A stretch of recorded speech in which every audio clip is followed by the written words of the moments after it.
হাই বন্ধুসকল নিশ্চয়সকলৰ ভাল মই তল আপোনাৰ চৰম নাইছো মোৰ চেনেল টেকবয় আছামলৈ বন্ধুসকল ৰেগুলাৰ আৰু এৰিয়াৰ সকলৰ বাবে গুড নিউজ আহিছে আজি ডেটৰ দুটাকৈ নটিফিকেশ্যন আহিছে এটা হ'ল ৰেগুলাৰ সকলৰ কাৰণে আৰু এটা হ'ল এৰিয়াৰ সকলৰ কাৰণে তো বন্ধুসকল এই দুটা নটিফিকেশ্যনত গুড নিউজ কি আছে গোটেইখিনি কম তো কোনো ধৰণৰ স্কিপ নকৰাকৈ ভিডিঅ'টি অন্তিমলৈ চাব তো বেছি নকৈ ভিডিঅ'টি আৰম্ভ কৰিছোঁ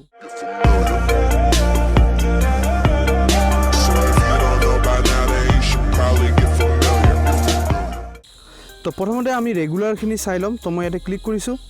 তো ইয়াতে প্ৰথম যিটো নটিচ আছে সেই নটিচটোত কোৱা হৈছে যে যিসকল 6 সেমিষ্টাৰ BA B.Sc BComৰ ষ্টুডেণ্ট আছে ৰেগুলাৰ তেওঁলোকে যদি অনলাইন কৰাৰ সময়ত যদি কিবা ভুল কৰিছে বা তেওঁলোকে ভালকৈ এপিয়াৰ কৰিব পৰা নাই অনলাইন এক্সামটোৰ চিষ্টেমবিলাক যেনে ধৰক আপুনি আপোনাৰ মোবাইল নাম্বাৰ চেঞ্জ কৰিব পাহৰি গ'ল নতুবা 17 ছেপ্টেম্বৰত আপোনালোকে অনলাইন অফলাইন সিলেক্ট কৰিব আপুনি পাহৰি গ'ল তেনেকুৱা ধৰণৰ ষ্টুডেণ্টবিলাকে অফলাইন এক্সাম দিব পাৰিব কলেজত এখন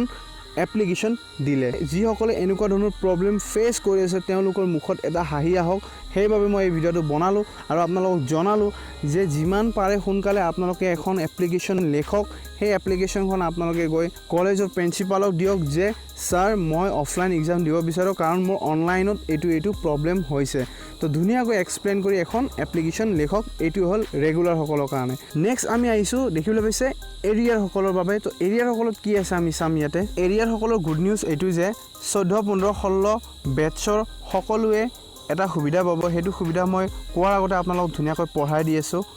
তো ইয়াতে কোৱা হৈছে যে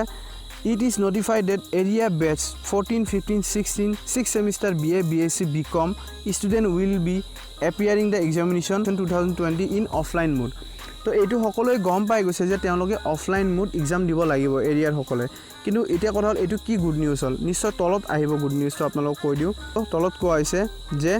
If somebody cannot appear due to present situation, their 6th semester examination will be conducted in the earlier part of November 2020 only for 14, 15 and 16 area batch. তো প্ৰেজেণ্ট সিচুৱেশ্যন মানে কোভিড-19 কাৰণে বহুত জায়গাত বহুতে ফাঁচি আছে আহিব পৰা নাই তো তেনেকুৱা স্থলত যদি আপুনি এক্সাম দিব নিবিচাৰে তেতিয়াহ'লে আপোনালোকে এক্সাম নিদিলেও হ'ব কাৰণ আপোনালোকক বেছি নহয় অক্টোবৰ মাহটো গেপ দি নৱেম্বৰৰ ফাৰ্ষ্ট উইকতে আপোনাক আকৌ এক্সাম লোৱা হ'ব তো এইটো এটা ৰিলেক্সেশ্যন দিছে এৰিয়াৰ সকলক যিসকলে বৰ্তমান যদি এক্সাম দিব নোখোজে তেতিয়াহ'লে নৱেম্বৰত এক্সাম দিব পাৰিব যিসকলে ভাবিছে নহয় আমি নৱেম্বৰত এক্সাম নিদিওঁ আমি এতিয়া এক্সাম দিম তেতিয়াহ'লে কোনো কথা নাই যদি ভাবিছে মই এক্সাম এতিয়া নিদিওঁ নৱেম্বৰ এক্সাম দিম তেতিয়াহ'লে কি কৈছে the student have to inform the concerned principal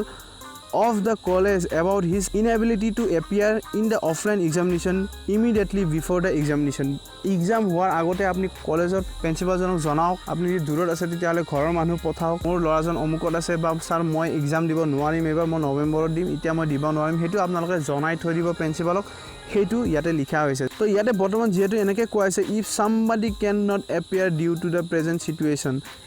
appear কোৱা হৈছে ইয়াতে কোনো ধৰণৰ এনেকুৱা কোৱা নাই যে বৰ্তমান এক্সামটো দি ফেইল হ'লে পিছত আকৌ নৱেম্বৰ দিব পাৰে সেনেকুৱা ধৰণৰ কথা কোৱা নাই কোনো যাতে এনেকৈ ভাবি নলয় যে এইটো এক্সামো দিব লাগিব যদি ফেইল হয় পিছত নেক্সট আকৌ নৱেম্বৰ সেনেকুৱা নহয় এইটো এক্সাম একেবাৰে দিবই নালাগিব যদি আপুনি নৱেম্বৰত দিয়ে তো এনেকুৱা ধৰণৰ এখন আহিছে তো ইয়াৰ ওপৰত হয়তো আৰু নটিচ আহিব পাৰে মই সেইটো নাজানো যদি আহি যায় মই নিশ্চয় আপোনালোকক জনাম তো আপোনালোকে মোৰ লগত জড়িত হৈ থাকক আৰু যদি বেছিকৈ জানিব লাগে তেতিয়াহ'লে মোৰ হোৱাটছআপ গ্ৰুপ আছে ডেছক্ৰিপশ্যনত দিয়া আছে আপোনালোকে তাৰ পৰা লিংক হৈ হোৱাটছআপ গ্ৰুপত যাব পাৰে আৰু যদি ফিউচাৰৰ কাৰণে এনেকৈ আপডেট থাকিব বিচাৰে তেতিয়াহ'লে মোৰ চেনেলটো ছাবস্ক্ৰাইব কৰি বেল আইকনটো ক্লিক কৰি দিব